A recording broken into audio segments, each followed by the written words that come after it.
Greetings from the Erie Coast. This is Mad Shad.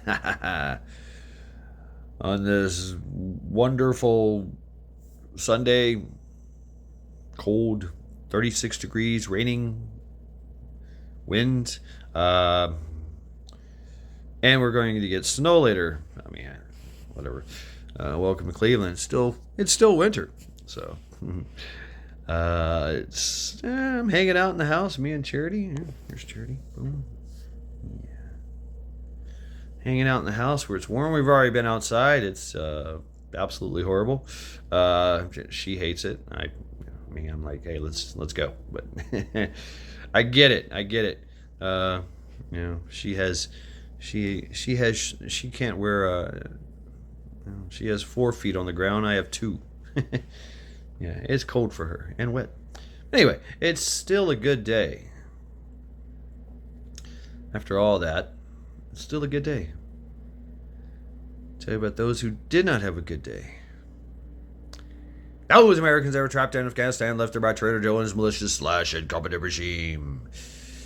At least we forget 13 servicemen and women died at Abbey Gate, Kabul, Afghanistan, along with 2 other poor souls. 300 plus people lost arms and legs and limbs. Things that don't grow back. A lot of them were service members as well. Every day, never forget, and never forget whose fault this is.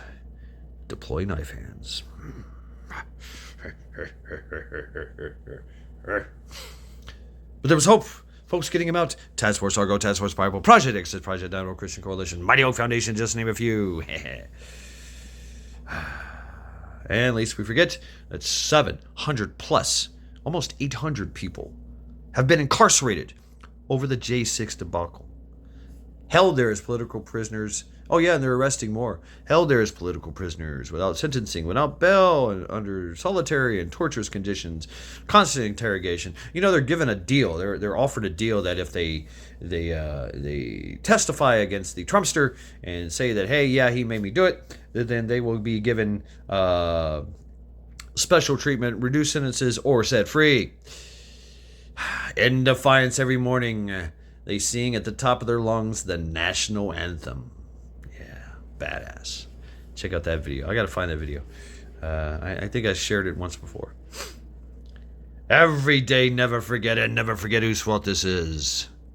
And definitely deploy no more knife hands.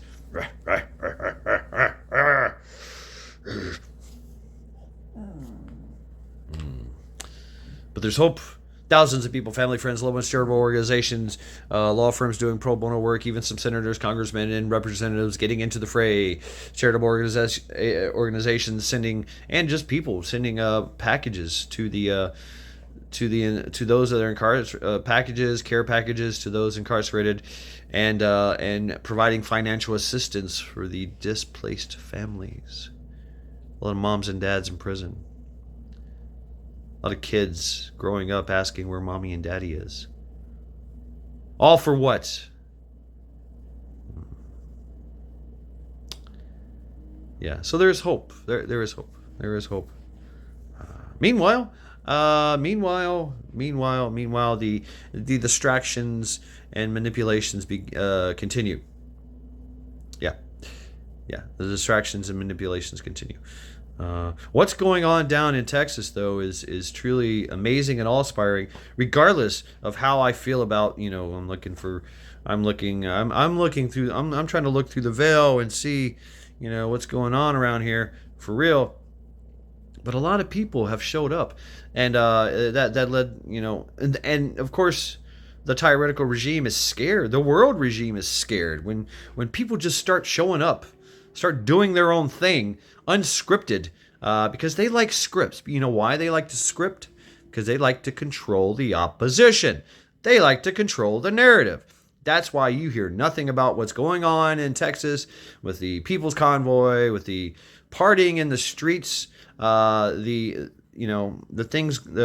people just showing up, in droves by the thousands, hanging out, singing songs, flying banners, being patriotic and enjoying the fellowship of each other and the solidarity behind this, and these are people from all over the United States showing up, all over, all the states, all these convoys coming through, and you're not hearing. They're not talking about that in the large social media because it's not their narrative. They don't control the opposition, so they're just going to ignore it and hope that everybody else ignores it. You know. But wow, it is a beautiful thing to see. Yeah, you have to dig for some of the videos of all the people just hanging out because it's definitely they media blackout. Now, if something happens, oh yeah, they're gonna spin it. They're gonna hey see what these yahoos did. They are a threat to democracy. Well, here's a newsflash for you. This is not a democracy. This is a constitutional republic. But hey, whatever. Live in your fantasy world. But that's their thing is they're bringing the fantasy world into the real world. It's called relativism. Yeah, yeah, yeah. If you can, they're pushing the thing because they know. All right, if there's many truths, then they get to control the truth. But if there's only one truth, which there's only one,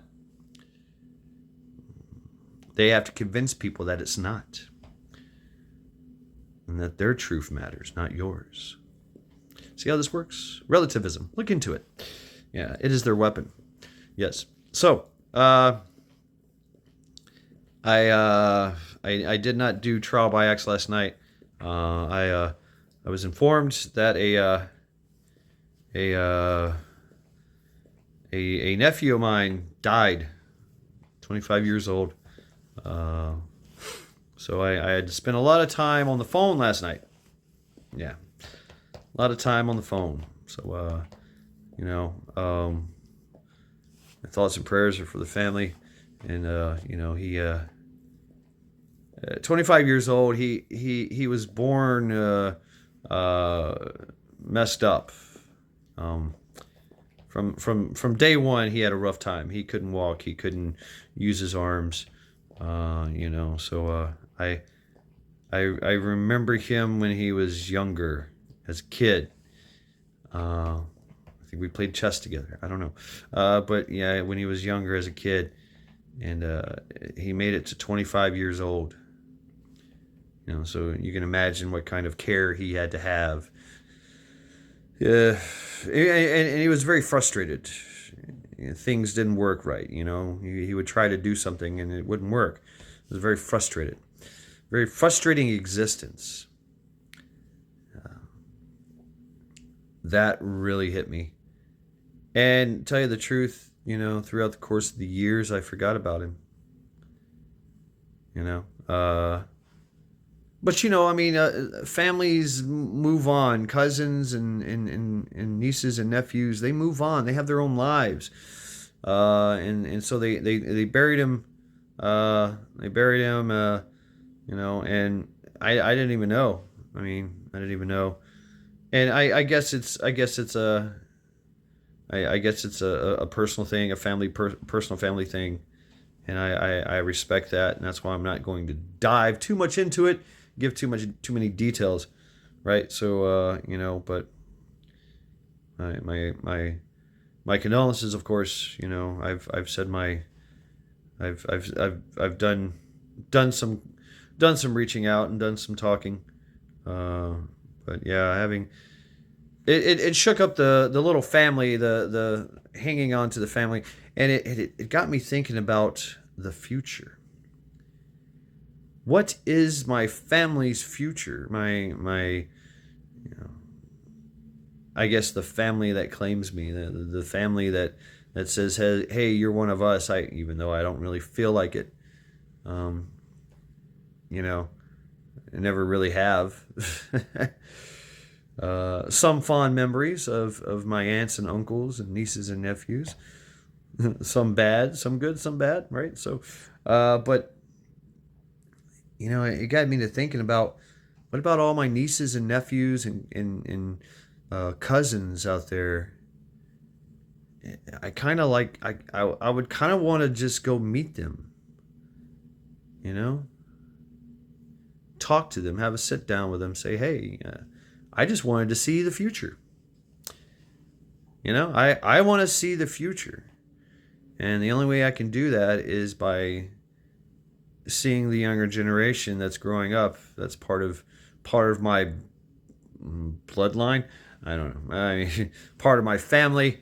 Because I knew the cousins, and now they have kids. I'd like to meet my cousins and my kids, or my cousin and their kids. Not my kids. I probably have kids. I'm still waiting on the knock on the door. You've been served. Damn. Do you have kids? Not that I know of. But it's taking a bit of responsibility. Even if I am a little off-putting, I'd still like to meet them, look into their eyes, see the future. So that's what's been kind of just.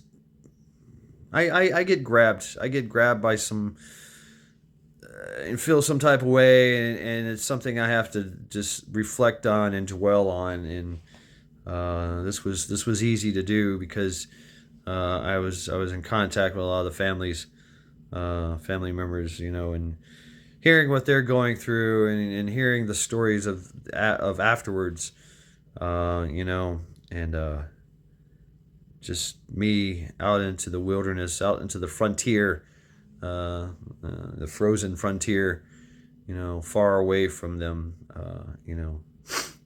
and a lot of them never left. They never left Tennessee. They stayed right there. Yeah, a lot of things, multifaceted reflections, if you will. So yeah, so my thoughts and prayers and condolences to the family, and take care, Aiden. Journey well, Aiden. He suffers no more. They said that this was kind of profound. I didn't know this. That like I said, he was all paralyzed, and he had really had no control over his limbs, his speech. He basically had a TBI when he was born. Crushed his skull, crushed his arms and his limbs. So lots of complications from birth that he had to suffer with in life, and so he suffers no longer. But they said that at the moment of his death, he had twisted, gnarled up limbs, that twitched and didn't do what they just basically do what you want day with his arms and legs. And they said at the moment of death, everything straightened out and appeared to be normal. All his arms and legs straightened out, and my mom said that this is what my mom said, and my mom said that he walked into heaven, because he had to be all his life he could not walk. He was carried around. He was put into a bed. He was put into a I don't even know if he used a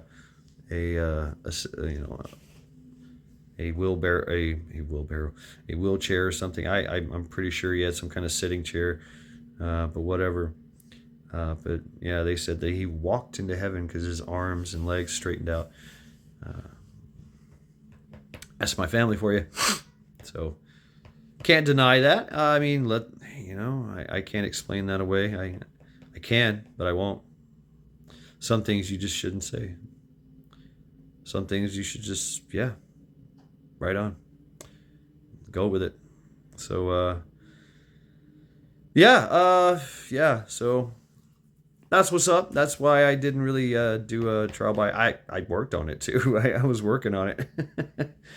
I was working on it all day long. I had a whole bunch of things built up, and then my mom calls and tells me this, and then tells me what I got to do, who I got to call, who I got to talk to, and right. So that's what we do in our family. I don't know. I'm sure that everybody else does that in their family as well. Make phone calls and texts, and have to talk to everybody. See how they're doing, see if they need anything. Give them words of encouragement, words of you pass out your condolences, you're carrying. So yeah.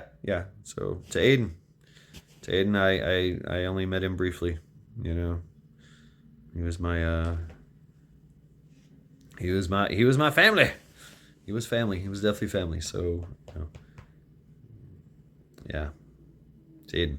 Anyway, go Team Linda. Go Team Linda. Fuck cancer. She is kicking ass, taking names, getting stronger by the day. Um, she is doing well. She is doing well, and in Cleveland, right? So, I think I said this in Bug Out. There's yeah, they like to be woke around here. The governments and all that, they want to push the wokeness, but there's not a lot of woke people around, because it's cold. You got to be a hardy bunch. You got to be a hardy lot to live here, and that doesn't really usually. You got to be smart to live here. You got to be smart, and you got to be tough. You got to be able to walk outside in a blizzard, and clean off your car and go to work. So, yeah, the demographics here are not that woke. Anyway, but hey, we all know that they're trying to change that, right? So, yeah. But yeah, you drop off a bunch of people that used to live in the desert here. They're gonna go, oh my god, I'm freezing to death. They're gonna leave, and that's exactly what they do. They leave. They're like, I ain't living here, man. Fucking snow. What's snow? What is this white stuff? Why can't I feel my fingers? They leave. They quickly leave. So yes, I might do a Sunday reflection tonight. But I'm in this mood. I'm in this solemn kind of almost monkish kind of way. Yeah, my friends used to make fun of me. They call me Shad Monk because I would just get in this kind of right. So anyway, right. Every day, never forget